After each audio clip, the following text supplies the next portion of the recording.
Yeah. Gimbalabs Dev Standup, 6th of March, 2025. We're kicking it off with Asteria, and I'll hand it off to Newman. All right, all right. Here we go. And here is so Asteria has been doing great. I really want to give kudos to the group that I'm working with, Andrew, Harsha, and Emmanuel. If you We're working in public quite a bit. You can check out our Discord channel there on and the Gimbal Labs Discord, and um, and you'll see that we're digging down into the sort of meat of stuff. And I would show you we're also keeping updates on our Notion page. Andrew and Harsha and Emmanuel have been digging down. Emmanuel has been working on sort of the mesh side. Harsha has been making some great documentation about getting all of the validators, and this is where and Andrew has been super helpful. Has quite a bit of expertise. It's actually a bunch of great questions that we're having, but my sort of role is to sort of ask um, the sort of the basic questions because I want to learn how to play the game. And if you don't know about Asteria, Asteria is a game created by TXPipe to teach people the UTXO model, EUTXO model, because we're using Datum and the new features of Cardano. And so anyway, this and typically I would ask Harsha, but I had been having trouble connecting with them. And so I was just like, you know what? I'm pretty sure Harsha might be an AI to begin with. But so I'll ask ChatGPT. And this is what I said. I said, I want to create a mental model of how UTXOs work. I specifically want to use the Asteria project as the common ground for the discussion.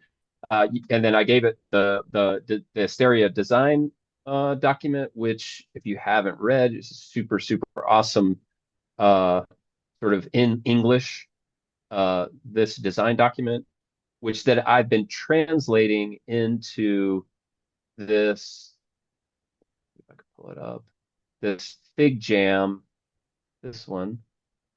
Uh, and I've been working with this silly document for a long while, and it started to make sense based on this chat. And I'm going to pull it back. Where is it? It's here. Okay. Um, so basically, I wanted to know how you play the game, and basically two uh, big parts to the game, and that is this the admin who generates and creates the game, and a player. Uh, the what makes an admin is somebody that has a wallet with an admin token in it.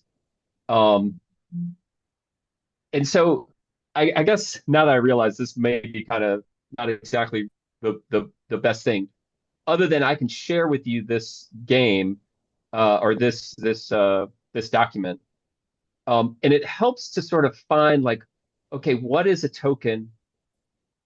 What is a UTXO? Um, for instance, there are several tokens in the game, and the admin token, the player token, like these are all the tokens that you can get. See, I'm thinking about it as a game designer. There's an admin token, pilot token, a ship token, and a so these two, a fuel token and a prize token. So this is our admin user, this is our player user, and then these are sort of game tokens. Um, yeah. In order to, okay, so in the first part of that design document, there's a setup phase and a gameplay phase. In order to set up the game, and then maybe this might be where Harsha, because it seems like he's been working on set up the game. Um, in order to set up the game, you create an admin creates these UTXOs, which are here, and you create the UTXOs with transactions, which look like these down here. Um,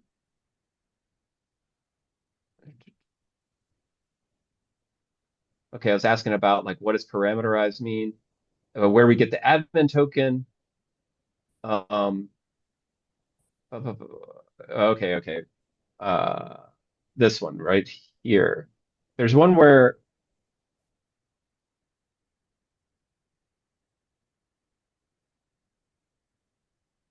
okay, okay.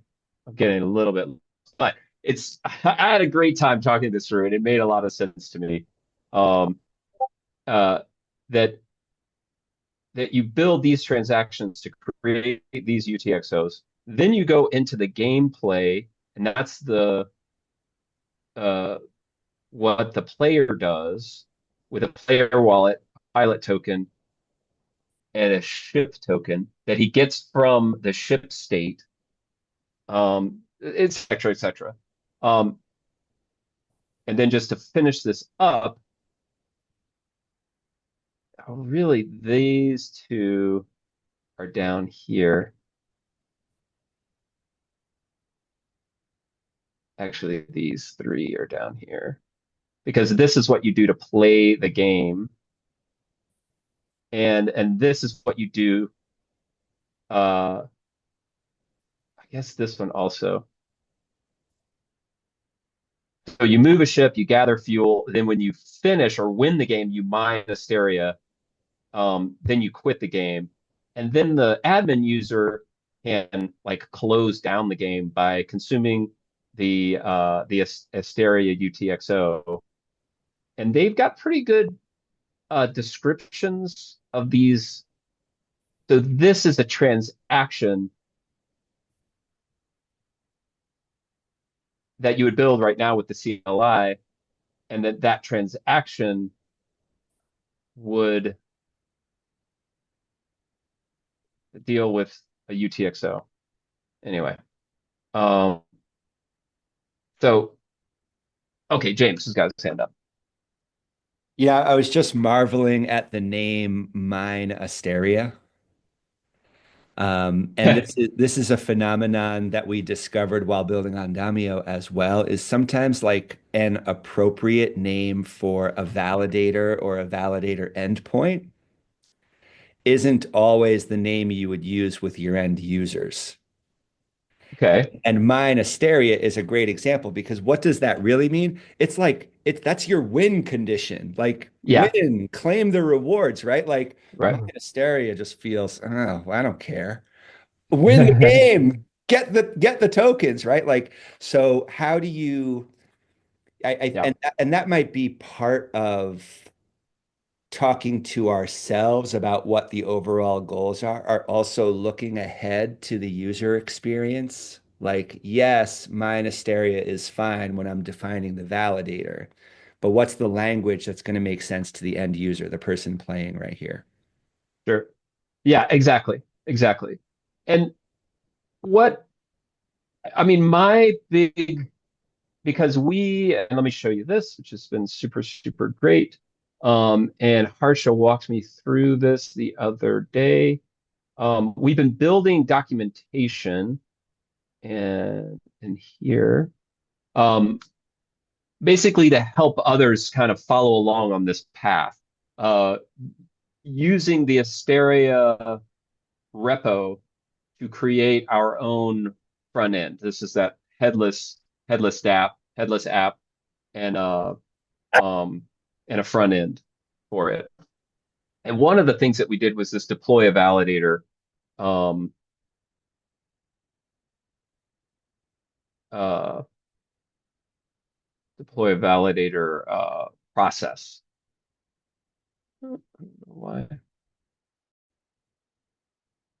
goes in here, goes in there, closes this down. Okay. Um, and we've gone through this process quite a bit, and it just feels like this is working with Aiken, uh, and getting involved with all of this Plutus um, stuff. Oh, doesn't look right. Wait a minute. This one. No. This one. Yeah. Yeah. This stuff. Right. So, and I mean, I kind of understand this. We watched as we went through the parameters in this we were able to see it change and get a little closer. So with all that being said, and I have no idea how much time it just took. I'm sorry if it was a little long-winded. Um, the the mental model of how all this sort of stuff comes together or could come together uh, is knitting together in my brain, and I do appreciate it. Harsha, Andrew, do you have anything to add? Or basically that acts like a little stand up for our group. Like, does that make sense, or did you see Yeah. anything that? Uh, well, I mean, I know we had the agenda. My thing kind of tags on really what Newman was saying. It is an Asteria thing. Um, so Newman's quite right. I think we're a little bit frustrated. We haven't got to the stage of playing the game. But what we are, I guess, from American football sense, we're sort of moving the ball a yard at a time at the moment. But we're Yeah. close. We're at a stage where we've pretty much set up the game. Harsh has been doing a lot of work deploying validators using his node. And the what we were just on a call before we had open spaces of the list of transactions that Newman had open there. There is a create Asteria transaction. So after the validators are deployed, um, is that one on there? Yeah, you go. So the second one. So after the validators have been deployed, the parameters are set. We believe we've done that correctly. If you could just scroll down slightly there, please, Newman, just so we can. Oh, so no, you're on it. Oh, sorry, my mistake. So the first sort of transaction, which is sort of like to create the game in a way, because you are creating the first UTXO, which is the Asteria UTXO, uh, a a wallet that holds an admin token sends a transaction which creates the Asteria UTXO, and they actually lock one of their admin tokens at the Asteria UTXO. The other thing they do is there's a datum with a ship counter and a shipyard policy. So where we've just had a little bit of a stand, well, we're doing it. We're not 100% sure we're doing it right. Is the shipyard policy? We have a hash that we believe is a shipyard policy, but we're not 100% sure it's the right one, and we need to make sure it's right because that shipyard policy is referenced in later transactions for a user to create their own ship token. So that's kind of where it might be worth me sharing screen, or Harsha can do it. We've both got a So this is actually pretty good. Let me see if I can find how the Asteria. This one. Okay, yeah. So this is what ChatGPT sort of talk me through. It's like, okay, I want to learn to play this game. Uh, how do we create the Asteria UTXO? Um, it says that it stores the admin token in a UTXO, and I can remember from the Plutus BBL, yes, 2 years ago now. What the hell? Um, that when you looked at a wallet or when you looked at an address, and I guess it could be a wallet address or a script address, validator address, um, that there are these UTXOs, these I, I kind of am confused about a transaction which look like this, and the UTXO. I would love to get a printout of a script that shows the UTXO because you can see those policy IDs in there, as I recall. Um, but here are the inputs, the admin wallet UTXO and the admin token. So now I'm going to switch over to that visualization. I've been doing that all night. This visualization.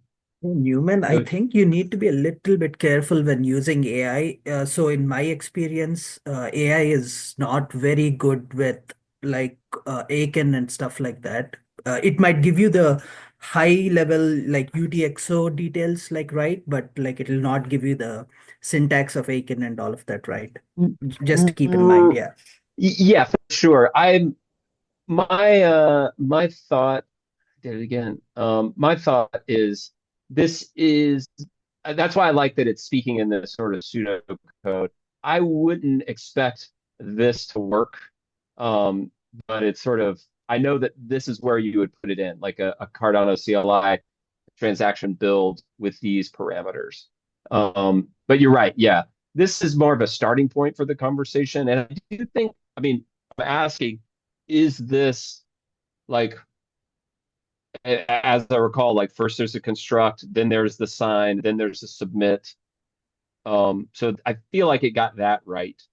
Um, and that's sort of what my question is, because the way that I've worked, and I guess it's just sort of the role that I've taken, like I want to go from this sort of high level, and I want to drill down, um, as opposed to starting at the low level and come and bubbling up, which is not wrong or right or anything. It's just how that it I'm feeling like I want to do it. And I guess because this is sort of accessible to me.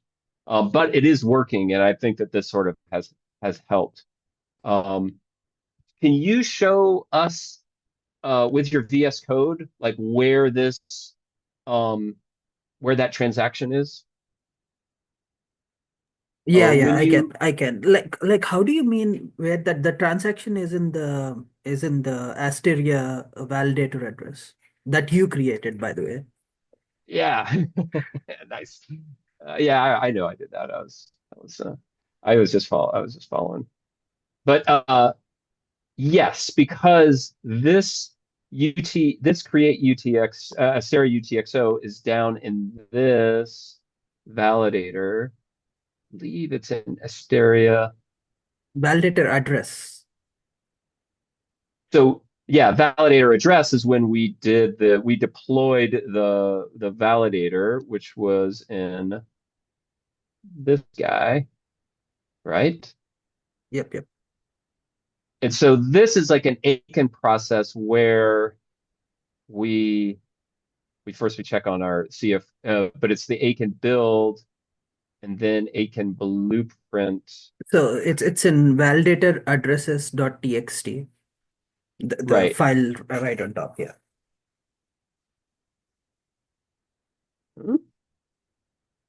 Yeah. So validator address. So So if you want where to is find that UTXO, you just need to query that validator address for the UTXOs inside it. oh son of a bitch. Let's do it right now. Can you is this a dev stand-up activity? Cardano. I need to get a Cardano node running. I don't know the 100%. command. Shit. Help. Uh, Would you like me to do it? Would you like me to yeah, share? Okay.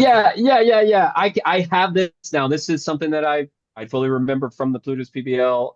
But it's like I have to like pull up all this stuff, and but if you've got it, that would be great, man. We need a word for that panicked feeling you get when you're trying to start your node when everybody else is watching. Oh, yeah. Harsh just said it. Having fun. Oh, That's it. great. It's called having fun. Gosh, this sounds fun. But anyway, it really was fun. And Harsha, while you get set up, I'll vamp for just two more. It really was fun to one get involved with a group that, and this is something that is a Gimbalabs things. Like we are more interested in the questions and not necessarily the answers. So having those questions, along with a friend that you don't quite trust, mechanical friend that's like, well, he lies sometimes. Sometimes he's on drugs and he hallucinates, but he's always polite and always like willing to like go down a rabbit hole, you know. So it's they're not gonna flip on you and start talking about something just wacky. So it really is a nice pair programming partner. Um, and and I felt like a lot of like really real happiness. Harsh, are you pulling that up? Yes, yes, yes. Okay, okay. Let me share my screen 1 second. Um, and it really did like having that because basically and this is no secret. I want to build stuff in Cardano. That's why I'm here. Ultimately, like that's at the top of my list. I like wake up in the morning and I can't get out of bed and I haven't had a shower in a couple of days and I remember that I want to build apps with you fine people. And I'm like, oh yeah. But if for me to build an app, like I first have to communicate it to myself and I get it in kind of weird dreams and happy thoughts. And it doesn't really, when I try to speak, it doesn't really work. So practicing explaining it or visualizing it. And so it's been pretty helpful. All right. All right. So I'm looking at the screen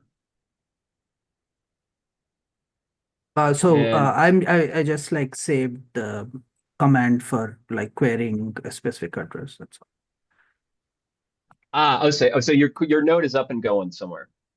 Yeah, let's see.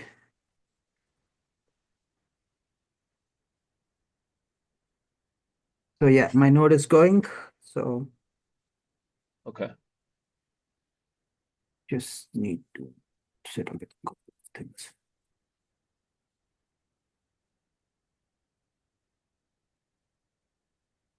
And and you all, I mean, this is what you do. This is what the big kids do.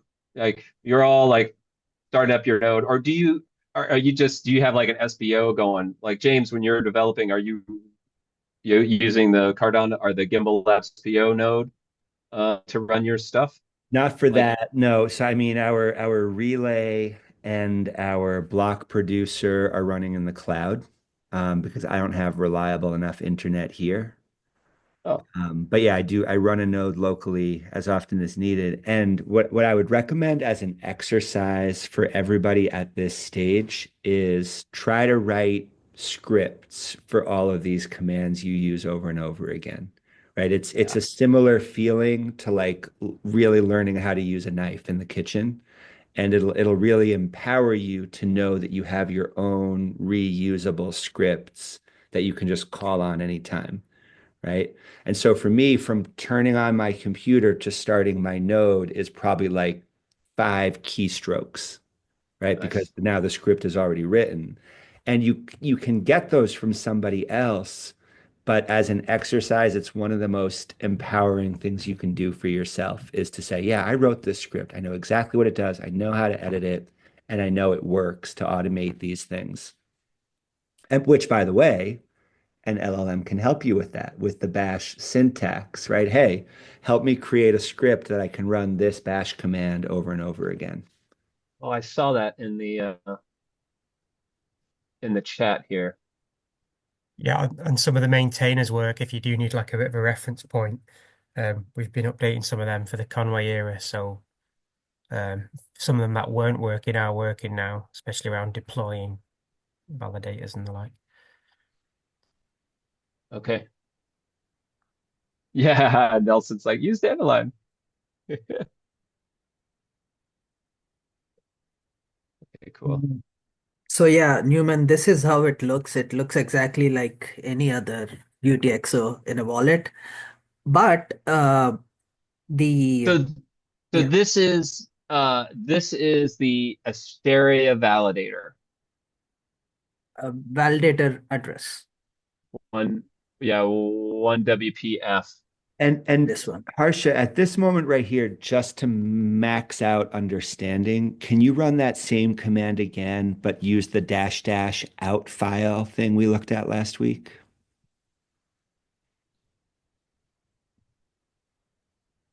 And just call it whatever you want. Just it can have any file name, JSON like out.json, yeah, utxo.json, whatever. There you go.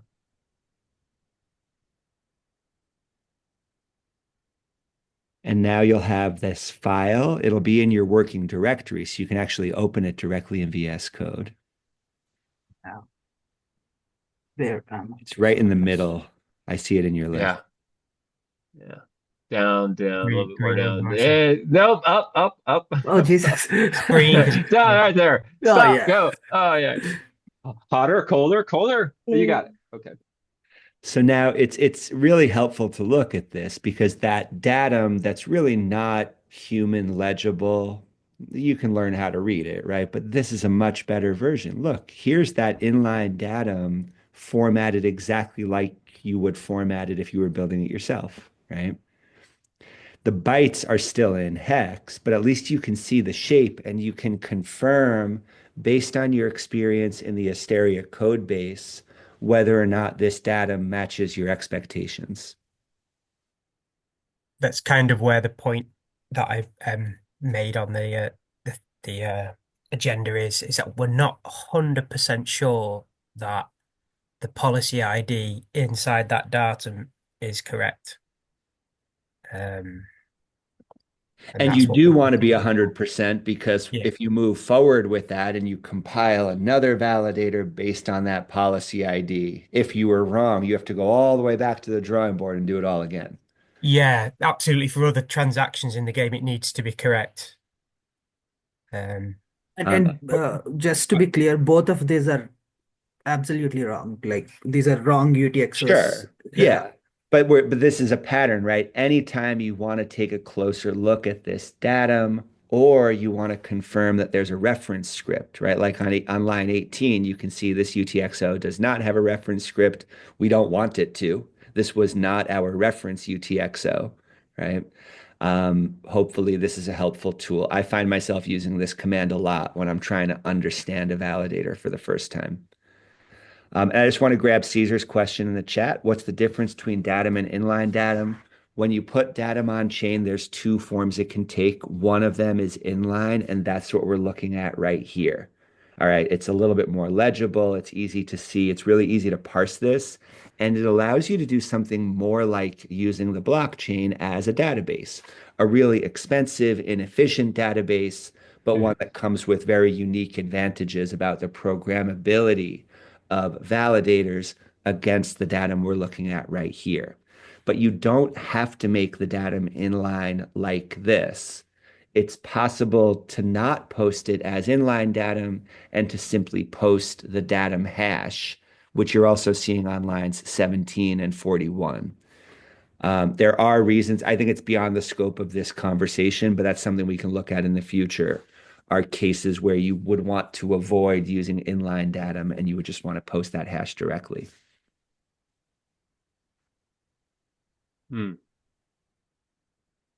Hey, Harsha, could you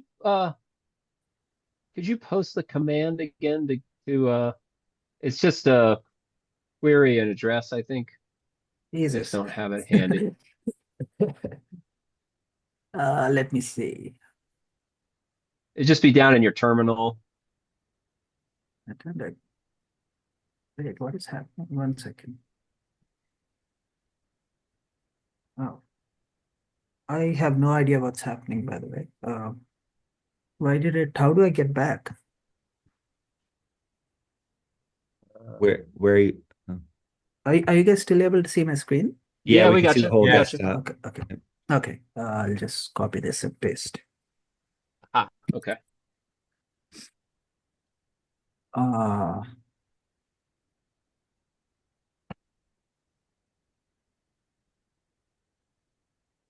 So yeah, putting in my socket. Okay. Okay, cool. Nice. Okay, I got it. so we Andrew and I went through this process of blueprint creation one more time. And the final output for the space-time, which is the out8.json, we compared it with the original Plutus.json when we did Aiken build. And there are a couple of differences. Oh, actually, I have it here. Yeah, there you go. Are you able to see the screen completely? Let me put this guy right here.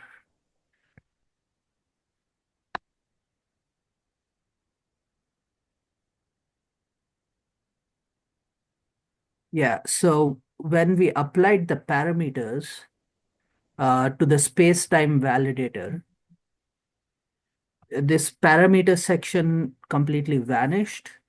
It created a CBOR, and the hex encoding of that CBOR also changed. So this is the initial one, which is BF79, and then we ended up with A6CDDF3. Is that right? Is this the correct one? One second. No, that's right, Harsha. Yeah, That's that's right. what. Okay. Yeah. So from our point of view, we think that should be the policy ID that we would then put into the Asteria Yeah. transaction. But we're But not 100% sure it's right. one thing is, if we hash this CBOR, and Adrian like mentioned that we need to put like a version 3 in front of the CBOR to hash it, we should technically be getting the same thing again, or at least that's what I thought. But we were not getting it, and we are trying to figure out where we were going wrong in terms of the concepts. So we were trying to hash this. This is the same CBOR from there, which is the space time. But this is without the V3 part of it that needs to be added here. So Adrian shared, where's that? Here it is. So Adrian shared this where it says you need to mention the Plutus version before hashing it. The first question is, we had no idea how to use this. Like, is this like, which format is this? 0x03. Uh, and we directly put it in here, and it says that's not like a 0x03, and it says input is not a hex string. So we went and converted it to hex. Nice. Let me remove the space.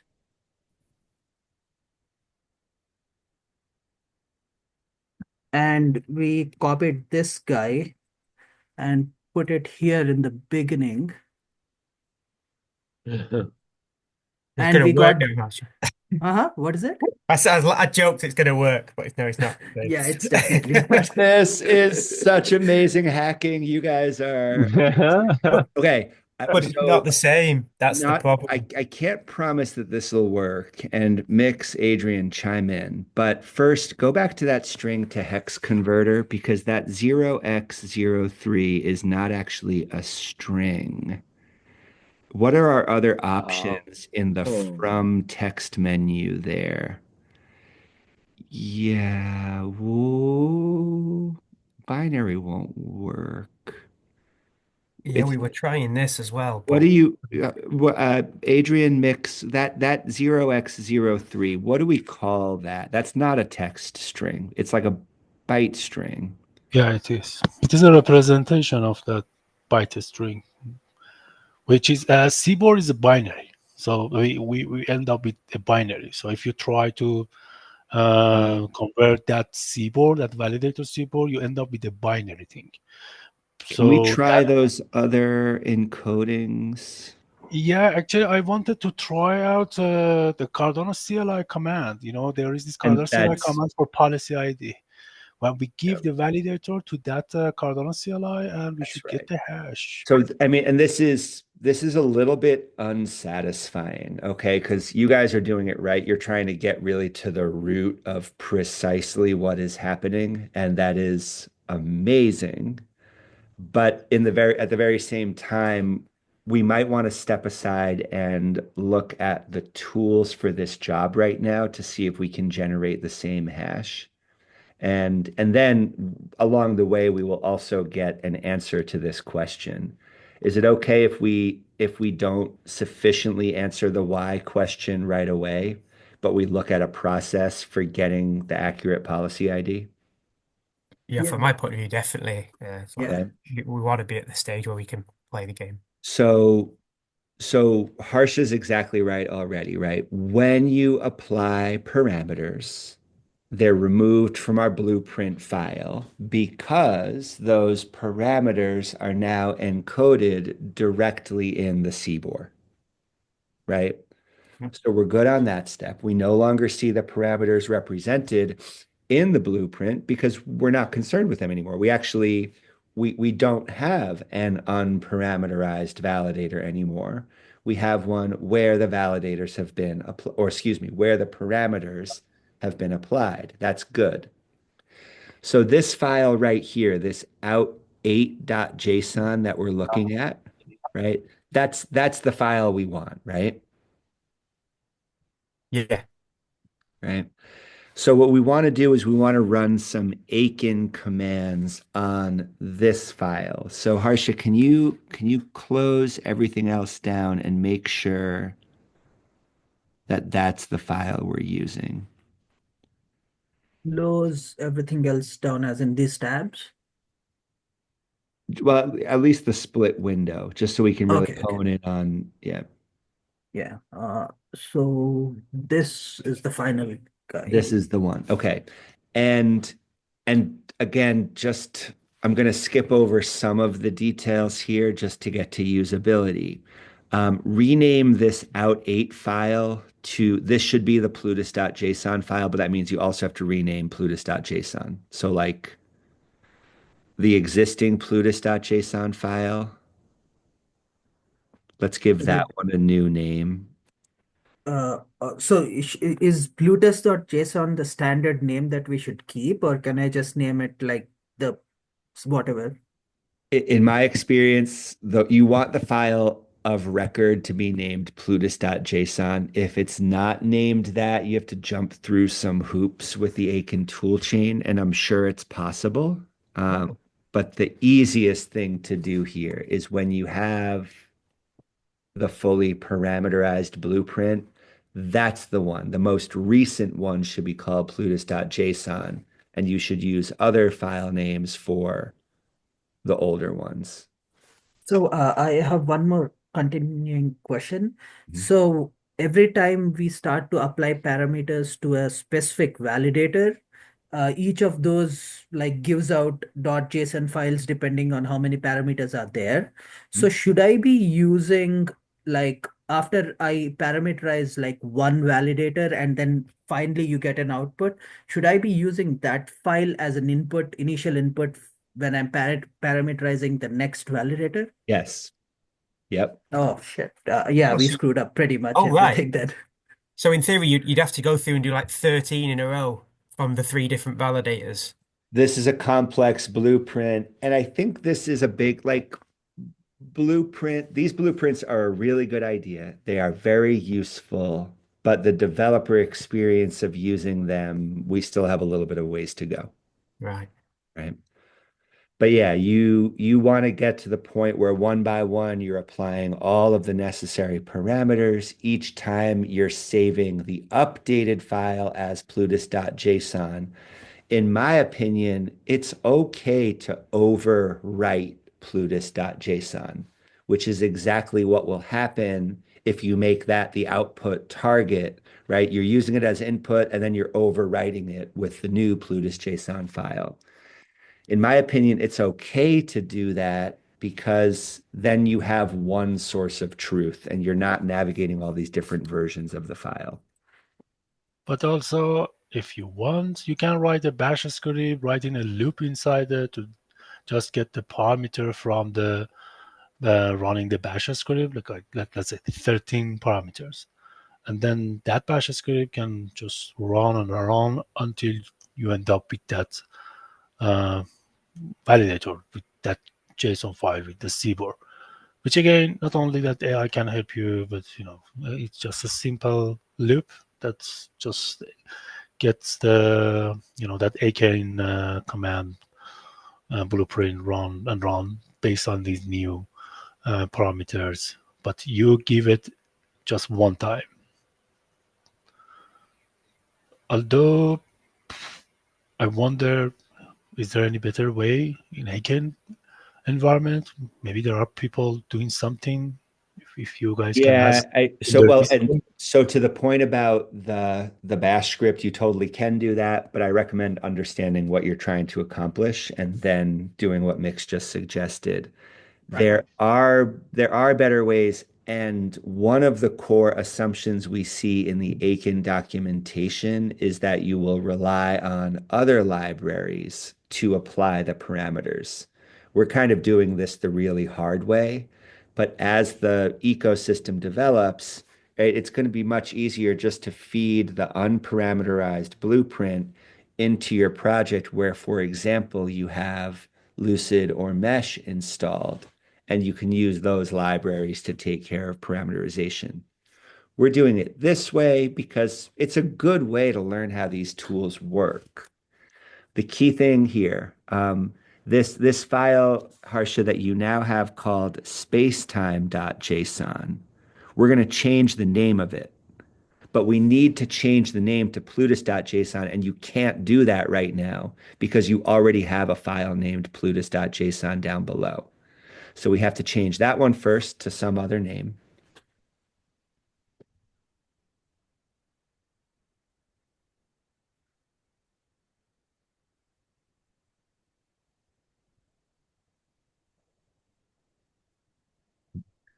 This one is now going to be our plutus.json.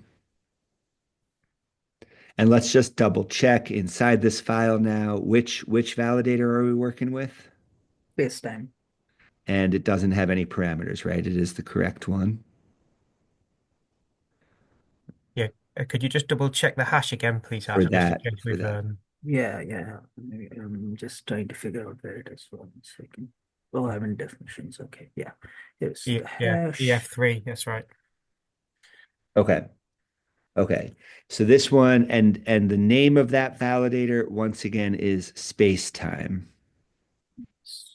Yes. Okay. Yes. 1 second.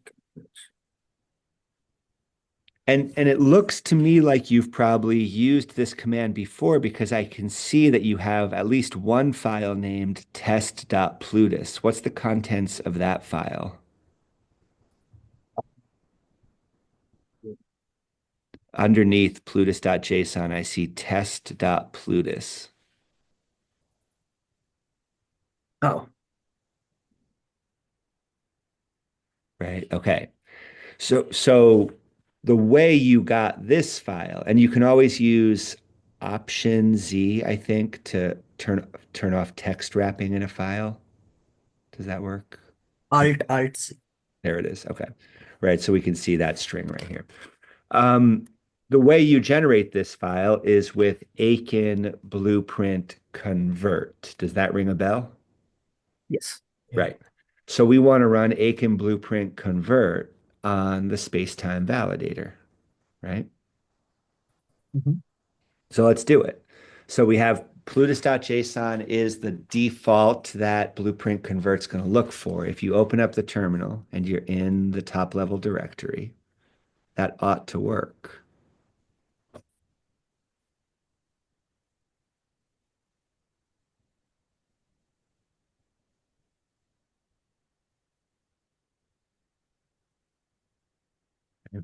And it's going to follow the same patterns. We have to identify the validator, just like you've been doing. -v, spacetime.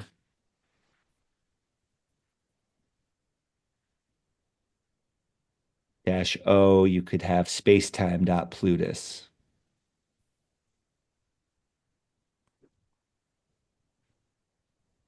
I think you want the letter O, right? Oh, is it not O? Oh.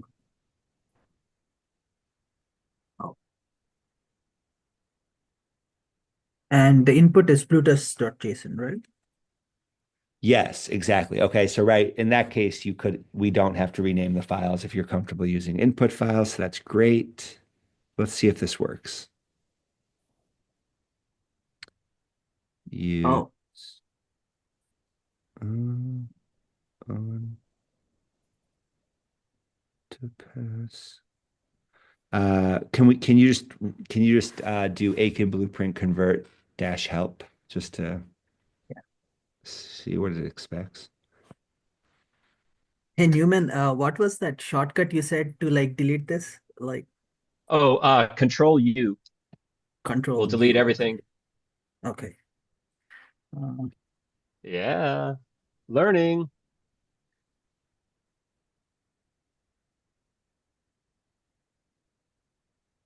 And is this on the web Modules or somewhere? Oh, right on. Okay. It may be. I don't know what subset of this is published on the web. Yeah. But obviously, right, it's built into the CLI tools right here. So this doesn't come pre-packaged with an out tag. That's 100% fine. We're going to use the same command you just tried a few minutes ago, but delete the part with the -o space-time. And anytime, and just run this command first to see if it works. Let's see if it does. It so it does doesn't take because input as well. input. Okay, right. Let's just let it use plutus.json by default. That's fine. So delete that part as well. Okay, that's what we want, right? And so you go up to the top of this, you'll say, okay, yes, I want this. And obviously, right now, you could just copy and paste this into a file. But the bash trick you can use is run this same command. And anytime you want to just save to a file what a command line command is printing, you use not that out I thought file. this worked last It, time you tried it. it No? worked for a different command where out file is specified in the command in the tool, right? So in Cardano CLI trend or UTXO query, right? Out Mhm. dash dash out file is implemented in Cardano CLI. As we can see from the Aiken docs, it's not implemented here, so it will throw an error. However, we don't need it. So if you delete dash dash out file and just put a greater than sign, that little arrow thing, and then type the name of the file you want to save this into. That little arrow, what I don't know what to call it, that's the bash function for saving an output to a file. So try that. And now you have spacetime.plutus in your Explorer, and it shouldn't be surprising what it looks like.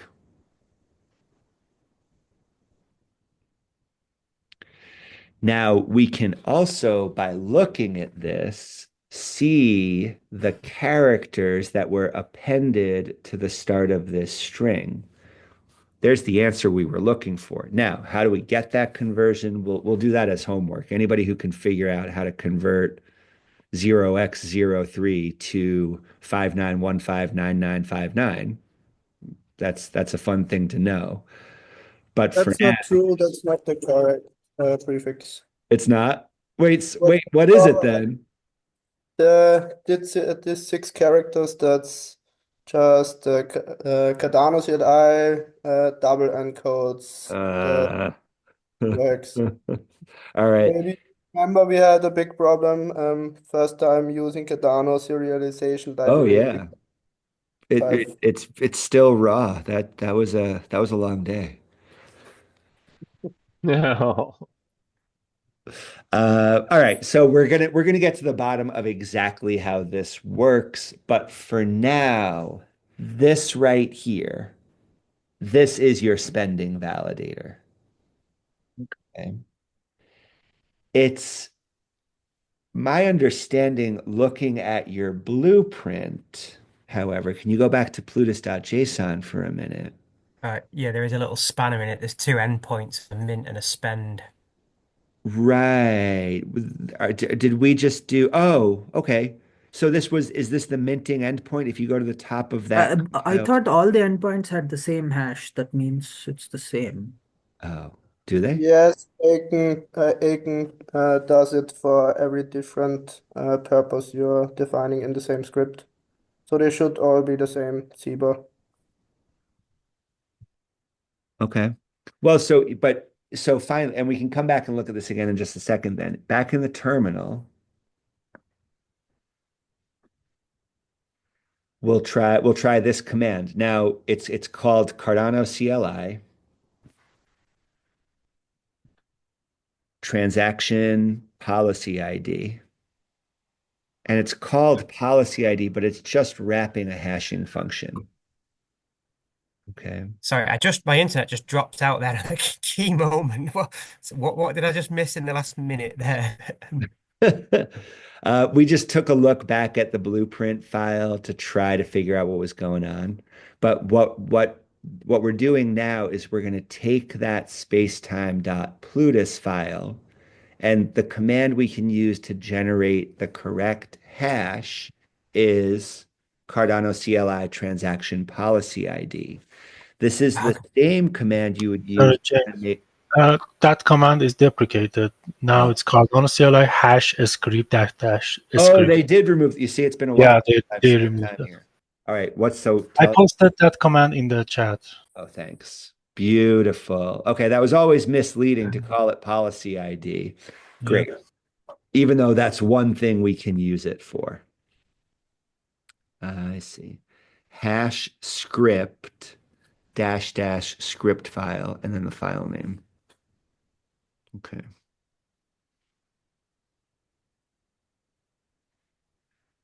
So Harsha, to pick it up here, you want space script.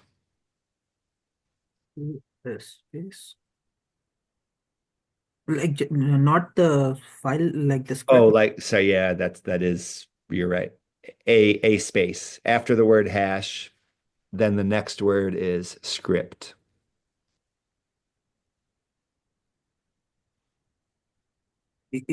So you're saying there's no space here? There is. Oh, there is.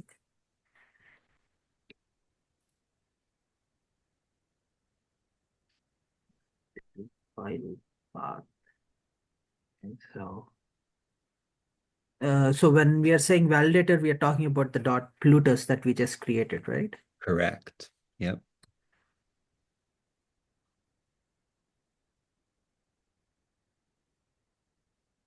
Oh, there it is. So it is. Oh, your screen sharing paused. I don't see the latest. We're frozen on your screen share for some reason. Oh, really? Yeah. Oh, let me actually. Oh, no. Pause, Okay. Right?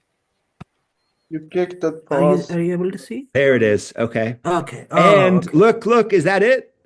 Yep, that's it. That's the hash. Yeah. Okay. EF3, just to double check. Where's this? Oh, I don't see it. Where is it? Sorry. It's the like right here at the bottom, right here. This guy.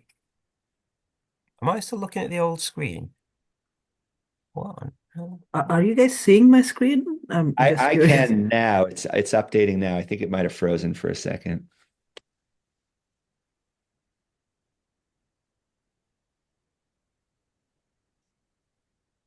Thanks. Steve's got to go. I'm curious if the other folks on here are having as much fun as we are.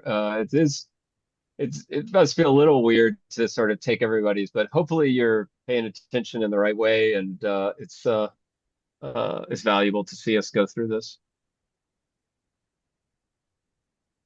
Actually, for me personally, I thought there is another way of injecting or providing the parameters for Aiken. I was actually expected to see that, but probably we need to find it or build it. Why not? Right? Gimbalabs. There you go. Yeah, exactly. There. Right. Yeah, I see it now. Right. Brilliant. Okay. And that's a great way to say it, Mix. To play the game, there are all these parameters, and we have to inject that into the script. And that's the design element of the game, such that you can have different games. And based on those parameters. So it's not always the same. They could just say, no, this is it, and they hard code it in. It isn't parameterized. I don't know if that's, I think parameterized might be a special word in this, but we go through each one of those out1.json files. All those are a new parameter that we have to put in, and there's a lot of them. I don't know how many. I mean, maybe at least 7 there. Yeah, and so I can see that from the design of the game. Yeah. So for me, I don't understand why we have to give the final output of the previous parameterized file to start parameterizing the new one, because when we are parameterizing the .json file, it doesn't touch any other validators. The only things that change are the stuff specific to that validator. No, how? Like, I'm just curious. Right. So yeah, it's actually it's a sillier reason than you think, right? Like if you apply the parameters to this validator and they go into this file, and then you use the same source file, apply the parameters again, they go into that file. Now you have two separate files, one with the finally parameterized version of this validator, and another with an unparameterized version of the one that was parameterized over here, but a fully parameterized version of that one. And that's Correct. just a bad dev experience, right? Okay, okay. You want, I promise it's best practice to keep all of your parameterized validators in the same file. You want one source of truth. You don't want to get into the practice of like saying, oh, this one's parameterized over here and that one's parameterized over there. Got it. But the addresses that we create anyway won't change, right? It's just for clarity of things. Yes, yes. Okay, And they, okay. right, that's the thing though. If you have multiple files, you forget which is which, and you accidentally create an address for this one on some partially validated hash, like that would introduce problems that would be really hard to diagnose. Okay. And so in terms of the space-time, and this question might have been answered when I got dropped out, because there's two endpoints in it, we don't we're still not having to do anything differently. And in the space-time, there's the parameters are obviously all the same, but there's a spend and there's a mint endpoint. But we don't have to do anything in terms of applying the parameters differently. It's still the same process. Yes, the process of applying the parameters is going to be consistent throughout. Okay. It's just the reason why it's a little confusing is because obviously before the parameters are applied, it in the Plutus.json, it specifies that there's a .spend endpoint and there's a .mint endpoint. But in that final Plutus.json we're looking at there, it basically lists a spacetime.spend 3 times. But it doesn't say spacetime.mint anymore. And that was a little bit confusing why it did that.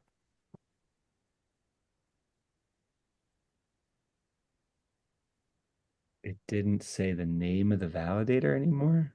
It didn't say .mint anymore. It said Yeah. space. Do you have an example of that? So we can go to the x.json, which is what we got from the build, and we can go to the mint endpoint here. Hopefully, if we can find 1 second. Yeah, there was this little bit down. I mean, yeah. Oh, there it is. Yeah. Yes. And if we go to this part, if we go to what is that Plutus.json, I don't know if we'll find the mint. No, it won't be there. There'll be spacetime.spacetime.spent listed 3 times. Yeah. And it's the same hash every time. Yep. It just seems a bit confusing. Did you guys wrote the one contract with two validator? Like one is Yeah, the I think they did. So can you go to the validator file, so where the actual Yes. logic is written? Yes. Space probably because of the time. double validator Yeah, situation. they do So, that. so it has so many So gathered. here I So think you no show. have a spend and a mint in the That's same. right. This is spend. And then there is mint. So Yeah, you lower have a down. double validator contract. Okay. If you just, yeah, it's a bit further down, harsher. Oh yeah, There you there go. it is. Shipyard policy. Hmm. We just Yeah, it scroll does slightly write, up a bit. it does write a CBOR for both of them. Yeah, it does. It also, at least for me, it also wrote one for I had an else fail, and also it wrote one for that, but it Yeah. doesn't make any sense because it always fails if it's else. Adrian, should we cover that else? Like, do you think is it necessary? What do you mean? because that else doesn't have any validation. And if we do not determine it is false or true. So I wonder It what does would write happen. it. If you save the file, it automatically adds it. Oh, it You does. have to write it. Oh, okay. But I think what you could do is you could just write the mint stuff into that else block. But wouldn't that create an issue for a script purpose? Because it's maybe, I don't know, there is some sort of recognition mechanism in the ACAN that they say, okay, span, it has to compile in this way so that a script purpose will be okay. If it is a span, go to this validator. If it is mint, this validator certificate, etc. But if it is else, any script purpose eventually fall into that category, unless it is, a span, for example. Would that be the situation? Probably. I don't think so. As if you build the transaction, the difference is just the script purpose, and that's defined by where you sign it. If you have it in the mint or if it's an address that's signing. Yeah. You know what I mean? Maybe we can test that later. But that's great. Yeah. So Andrew, I think we are good, right? Like we kind of like know that this is the policy ID and we can move forward, right? No blockers for us, no? I think that's correct, yeah. Is that All right? right. Yeah. So So, I am going to call out someone else's name because we have taken up enough time. no, Arsha, it's fine. But the thing Great is, stuff. once you mint, Uh-huh. for example, once you use that contract for just Mm-hmm. checking this hash was the correct policy ID or the script hash, just look at the token policy ID. If the token you've minted and it is on chain has the same policy ID of this guy, this hash we just got it from the script, so yeah, ooh, everything is correct. And if Are there Okay. is you talking about the ship token? no Yeah, No, sheep, am I? Sorry, this script, this space yeah. time script, it the minting part uh, does this script create any tokens, mint it any Ye- token, issue any token? I mean, yeah, I'm sure it's a Yes. different transaction, but we're just referencing in that Asteri one, but we're going to work on the presumption that that's correct, and then a further transaction is to create the ship, and then we will be using that policy, and the okay, policy ID of it should match, like Mix has just said. exactly. So the policy of idea of mint ship token must be same as the hash we just got it here Yeah. in that Okay. framework. If there are differences, even 1 byte or one number, something is wrong. Then we got Right. it wrong. Right. Okay. Thanks. All right, let me stop this. Yeah. So that one doesn't, that create Asteria. See, this is my thing. So that's a validator. That's not a UTXO. So a UTXO has that validator. There's still some, No, I'm no, sorting it no. all together. Consider validator a wallet, same as wallet. Yes. In your wallet, there is this UTXO, but instead of you deciding, and you are the owner, you are the controller, admin, the god of that wallet, there is this smart contract. There is this code, which is Right. the owner of that wallet, which is the god of that wallet. Code is Yeah. whatever. So just consider the validator, the address, everything. It is a wallet which is not run by any human, but again, a program. Perfect. And thank you so much for that because I think that's exactly what I needed. Because the validator is like a wallet that's controlled A uh, program. by the program, by the coding. And when the parameters that we're going through all of this, that is the control. It says, Yeah. The you need program this. say, hey, I need this input, I need Right. these parameters in order to decide I should pay you, give you, mint, whatever. Right. And then it's like a human. Okay, you Yeah. should give me some food in order to Yeah. produce something for you. But Yeah. here in our program, we call it parameters. It's a fancy Okay. name, but yeah, we created everything based on our own instinct. We humans replicate ourselves everywhere. So There we go. that's the thing. So the so I as a human, and I'll just call myself the admin, I have a wallet, and Yep. I want to create a UTXO, Yep. and that I do by building a transaction. Exactly. By sending Okay. something, the UTXO, there is this first word. It is called unspent. Right. So in order for you to create something unspent, you need to create this situation of unspending. So you need to create something and give it to someone else, and that is called unspent until that person or entity spend it. So what Right. you have in your wallet basically are pending value, waiting for you to decide to spend them, and again create something unspent and send it. I know it's confusing. It came from Bitcoin, but Right. basically unspending means a transaction which is going to happen when you decide. For validator decide.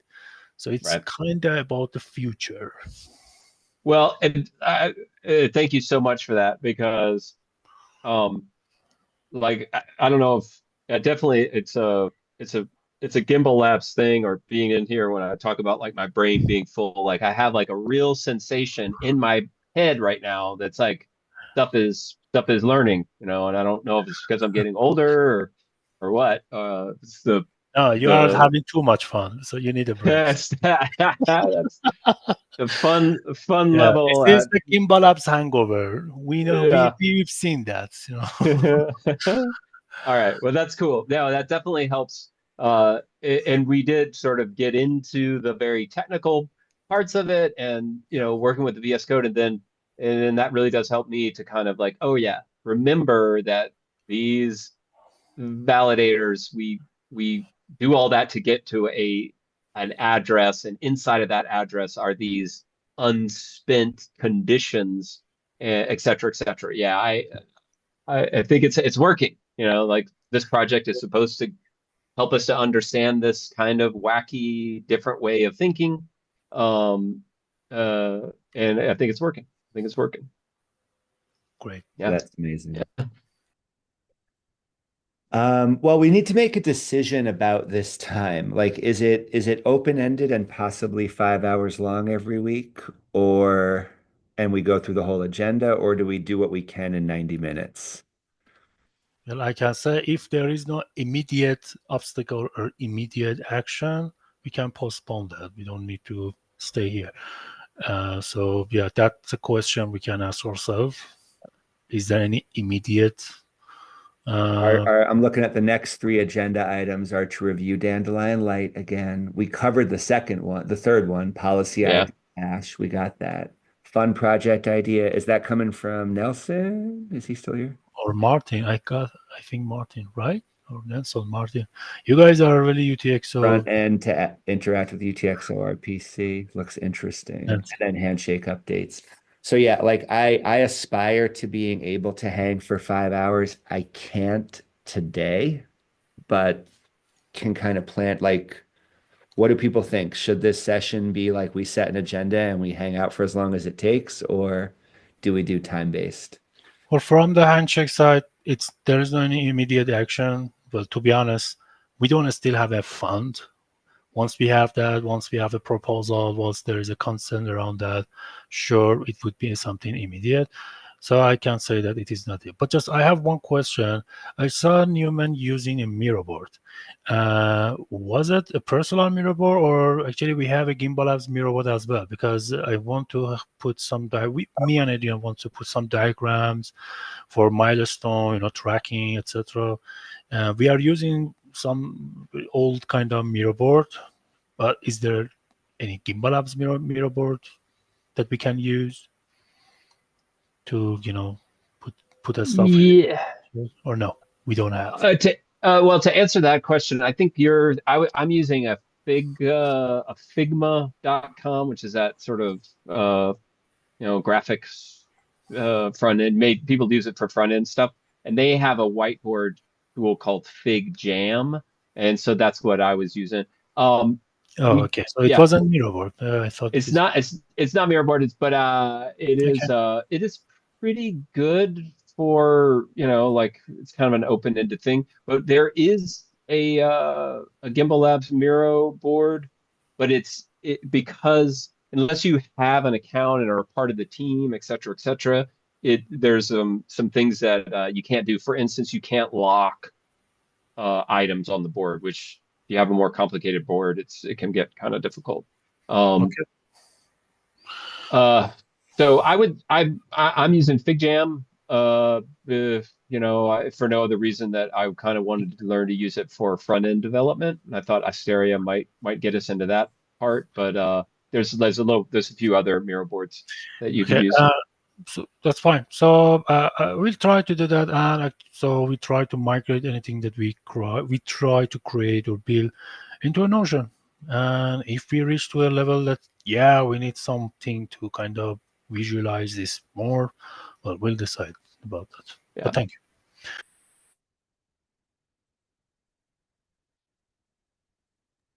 Cool. Well, so it looks like we have, maybe this is called a running agenda more than just today's agenda. So this will be a place, and let's just start like this, right? So we'll say running agenda. Next week at the end of open spaces, we'll open this up again. We'll see if these three things are still relevant. We'll see if other people want to add stuff. And now it becomes a little bit more like Playground used to be, right? Where there was always a list of what was upcoming, and we'll just go through those things as they come, and we can set priorities too. But maybe we should add an owner to the agenda, because if next time someone is not here who wanted to represent something, wouldn't make sense to wait for that. And I'm putting down and Martin, do you if it only takes a few minutes, you want to I've like my brain is at like max capacity, but I could spend 5 minutes sort of listening to get some context. Yeah, it's not that much. I prepared. I had time to prepare. Unfortunately, I have to go. I'm sorry. It's so tempting to say it'll only take 5 minutes. I know how that goes. I know that means 20, and I really can't stay for that. All right. So we can kick it off with that next week. We'll do it next time. Yeah. Do it next time. And we'll refine this system. And there's some pretty cool ideas starting to emerge for prioritization. There might be some fun projects ahead for that. All right, y'all. Thanks for getting this system off the ground. And we'll keep refining this space into something useful. And if we have to make it like a 2-hour space, we can, as long as we plan ahead for that. I'm sorry, I just was a little bit strapped today. No worries. Thanks, man. All right, y'all. Thank you, James. We'll post these videos on YouTube, and we'll talk soon. Thanks for a good one. See you, everybody. Bye. See you guys.